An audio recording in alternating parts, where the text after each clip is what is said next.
Meow to YouTube. We are back with some extinct zoo. This is going to be the largest animal to ever walk on two legs. And if you ever want to come see some live reactions, we do stream over on Twitch. So check that out. It will be linked down below. It's a wonderful time. We do live reactions, gameplay, all that fun stuff.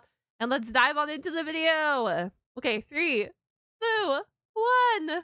The largest animals to have ever walked the earth by a go. very large margin were the sauropods. And if you want to The be a little bit more specific, I love the them. titanosaurs, a diverse group of longnecks. I'm not going to lie, guys. The sauropod is my favorite class of dinosaurs. All the long neck boys I love. That dominated the Cretaceous period that All could be found them. on all 7 continents. They grew to sizes never seen before. Majestical. And to call them giant may even be seen as an understatement, as some weighed over 80 tons, which is more than a tank, and measured longer than 30 meters or 100 Look feet. at him! So basically like stacking 7 African bush elephants back to back. And because they were just so gosh darn big and widespread, we usually don't stop to think about what the largest non-sauropods were. But now that you're thinking about it, you might assume that the animals designed to take down these behemoths, i.e. certain giant theropods, would logically be the answer, considering to take down big. No, but it's nature. And nature always has a plot twist or a big twist. You have to be big.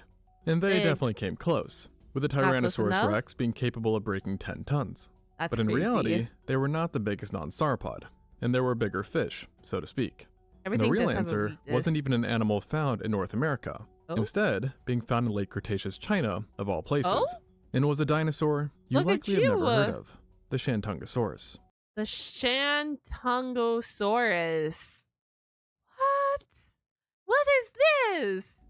It was originally described back in 1973. After researchers stumbled upon a field that contained 5 different skeletons in the Guangxi group of the Shandong Peninsula. These skeletons were rather scattered and quite incomplete, yet it was still crystal clear to the paleontologists that they had found a giant dinosaur, the likes of which were extremely rare in those parts. And because of the sheer scale of the bones, it was half expected that these belonged to a sauropod, yet the shape obviously entailed that it was not one, and rather a new kind of hadrosaur, which surprisingly bore a striking resemblance to the famous, but slightly younger, North American hadrosaur known as the Edmontosaurus, to whom it is now considered a close relative, and is just look at that size difference. Actually situated. Look at the size difference though. What the heck? Within the same tribe, the Edmontosaurini. Both shared a variety of unique traits not typically seen in other hadrosaurs, like a distinct skeletal structure and dental batteries. Remarkable considering the distance between the two. But what was more unexpected was that the Edmontosaurus, a hadrosaur famously known for its size, was actually the smaller of the two, as Shantungosaurus turned out to be titanic. In fact, one of the smallest known specimens, who was likely a juvenile, still had a femur equivalent to that of a fully grown elephant's. The smallest? No. The smallest specimen, considered to be a juvenile, is still like the size of an elephant, but bigger than an elephant.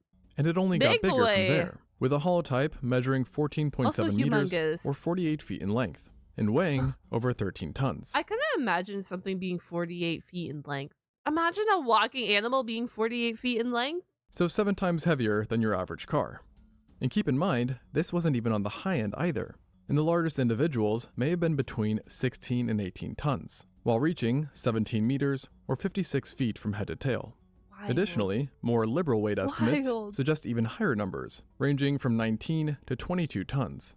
But this is not confirmed and rather debated. Just an estimate? But even at the lower estimates, this not only makes it heavier than every theropod we know of, Spinosaurus and T-Rex included, but also longer. Furthermore, at this size, it outclassed any other ornithischian. Bigger does not always mean better, okay? Shh. It is not. No. Thank you for the resub, Andy. Welcome in. Furthermore, at this size, it outclassed any other ornithischian ever discovered, the group to which not only it, but other dinosaur icons belong to, such as the Triceratops and Stegosaurus, which all makes it the largest non-sauropod dinosaur to ever be unearthed, with it actually even outclassing a few famous sauropods, while the largest known femur of it is actually comparable to outclassing some known sauropods. Oh, whoa. Even the biggest sauropods. And the owner of it, mind you, has not even been fully reconstructed. Although it is important to note that hadrosaurs had very different body proportions compared to sauropods. which is to say, don't hold your breath for a 100-ton Shentungosaurus. But still, it was 100 absolutely ton? massive. And compared to other famous herbivores, you'll find that it was over 3 times the size of a Stegosaurus, double that of an Ankylosaurus, Oh my i.e. a gosh. living tank, and roughly It is a living 40% tank. greater than the max of a Triceratops. And just 40% greater than Triceratops. Triceratops are big boys. So you're a humongous boy, gigantic boy. for good measure and comparison, it would take about 260 average-sized humans to make it up in weight. Oh, So suffice to say, this was what's an average size human? Probably like what, like 5'8"? I don't know. 5'6". World. What? Does anyone know the world average height of a human? Like worldwide, not country, but world. absolute beast.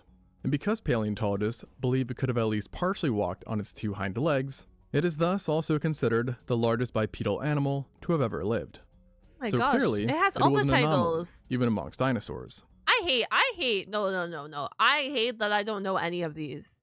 I watch these videos. I don't know dinosaurs super well. I like dinosaurs. I just don't know them super well. I hate how there's always these big bad animals. They're always like top of the class. Like this one's like one of the largest animals ever to walk on 2 legs, and I just don't know about them. I'm like never heard of a Shantosaurus in my life before, but I'm now learning, which is nice to be learning. But I feel like these are like mysteries I never knew about. But how does it compare to the largest mammals? And the answer is pretty good, actually. And really, there are only 2 terrestrial mammals that even make sense to compare it with: the Paleoloxodon pneumaticus and the Paraceratherium. So, a giant elephant Yeah? and rhino, respectively. And while both of these mammals have been given max estimates, similar to what's seen for our boy Shentungosaurus, 1819. most think that on average, Shentungosaurus was heavier, and definitely longer, I think he thus would be. giving it a good shot at taking the title for the biggest non-sauropod animal to ever walk the earth, period. Period. And what makes everything crazier is that the larger sizes seem to be the standard, not the exception, as a discovery of over 50 Shentungosaurus specimens, possibly up to 100, found that each one was likely well over 10 tons. So who knows how big the true giants really got. Massive. This does make one wonder though, why was the Shentungosaurus so enormous compared to other hadrosaurs? And to be honest, we'll probably never truly know. But This is the also thing I hate about discovering new dinosaurs. We will truly never know. I okay, I hate having like an untold ending. I understand why, because it's ancient. It's like millions and millions and millions and millions years ago. But sometimes I just like want that ending, man. I don't know. for now, most researchers believe its exceptional size was in order to ward off any predators, and to allow it to reach the foliage that others could not. And in fact, the only other animal in its environment that might have occupied the same niche was the Titanosaur Oh. Zhucheng titan, who might have even been a True? tad smaller. It's not every day that the largest dinosaur around was a hadrosaur instead of a sauropod. No. And this ultimately ensured that the adults were basically untouchable to any predator, especially since it That's vastly outsized the crazy. biggest theropod in those parts, the Zhucheng tyrannus. As its name implies, this wasn't some chum, but rather a literal tyrannosaur that was to the Shentungosaurus what a rex was to the Edmontosaurus. Oh, Only okay, difference, okay, though, okay. is that the Zhucheng tyrannus wasn't as much of a threat. Or that's the thought, at least.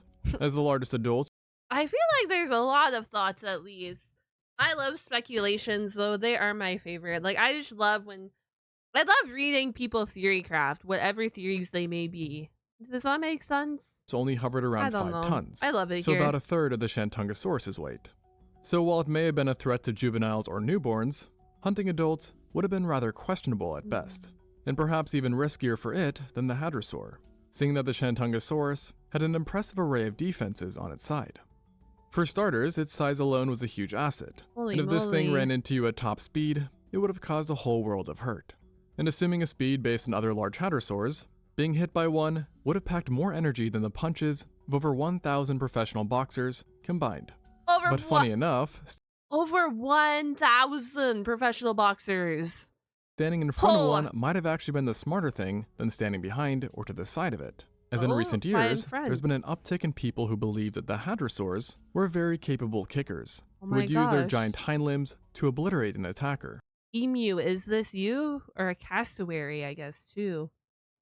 which is very bad news if Good. true for Zhucheng tyrannus, or really any other predator for that matter, seeing that just one back leg of a Shentungosaurus was basically the entire body size of a large theropod. One back leg is the entire size of a theropod. Bruh. I'm sorry. I'm just like marveling at the fact that there's an animal this big that walks on 2 legs. I'm sorry that I'm such a fangirl, but like this is just wild. Additionally, along with kicking, there is further support that hadrosaurs were able to wield their tails too, which in They the can do case of everything. Shantungosaurus was longer than 2 cars, thicker than the tails of most sauropods, and composed of heavily Well, have you guys ever been whipped by like a big dog tail? Like I have a Great Dane and he swings his tail around, that shit hurts, right? Imagine a tail the size of 2 cars when like a Great Dane's tail hurts. ossified tendons. In other words, very hard. And this would have made it very stiff, but the hadrosaur could have perhaps moved its body from side to side in order to wield its tail almost like a club. And keep in mind that a hunter never had to worry about just one, as these guys stuck to large herds. You could literally take out like not your predator per se or like your prey with like a tail swipe, depending on the size of your prey. Making predation all that much harder. Plus, research on their skulls have found the presence of large openings near their nostrils, which in life likely was covered by loose flaps of skin that would inflate in order to create a variety of sounds. So we're potentially not only talking about an animal that could very well defend itself, but also warn others if danger was close. And then lastly, its bone structure was just in a general sense very, very robust, suggesting a high level of durability, and again, making it almost impossible for anything to take down a fully grown adult. And so far, there is no evidence that the Zoochain Tyrannus operated in packs to work around these defensive capabilities. Now, all these features and traits made Shantungosaurus fairly intimidating for a hadrosaur, and really for any dinosaur. And it was likely the closest thing we had to a tank in its environment. But ultimately, it was still like others of its kind, a strict vegetarian, who possessed highly unique dental batteries that would have made them a nightmare for any dentist, considering that each one had a mouth pack full with over 1,500 tiny teeth that continually replaced over 1,500? 1,500? themselves were unusually complex for a dinosaur and were arranged in columns that helped individuals. Now this is nightmare field. This is what? Nightmare. Ground up large amounts of tough, fibrous plant tissue. They also had huge beaks that were designed to shear or crop leaves and foliage off of a plant, and thus making them very efficient eaters, while also possibly doubling as nipping devices too. And when you combine their bodies and herd size, you get an animal that could do a lot of work to forest and vegetation in general, through eating and movement. I mean, even small herds of elephants today are known to dramatically reduce vegetation density. So just imagine what 50 or more giant Shantungosaurus. No. I don't want to imagine. I'm already imagining, and I don't want to imagine. Lumbering around would do to the vegetation.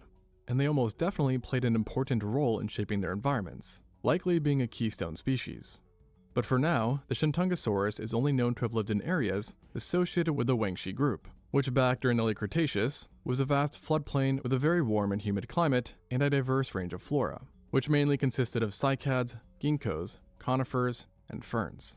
This combination resulted in an extremely dinosaur-rich environment, and the area in which Shantungosaurus was found is actually known for having the most dinosaur fossils of any known formation. One of the most? That's exciting.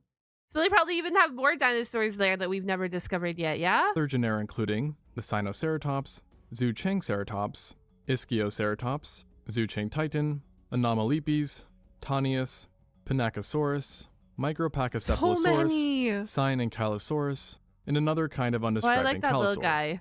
Meanwhile, while far less abundant, non-dinosaurs have been found as well, in the form of fish, turtles, and even a poorly preserved crocodilian.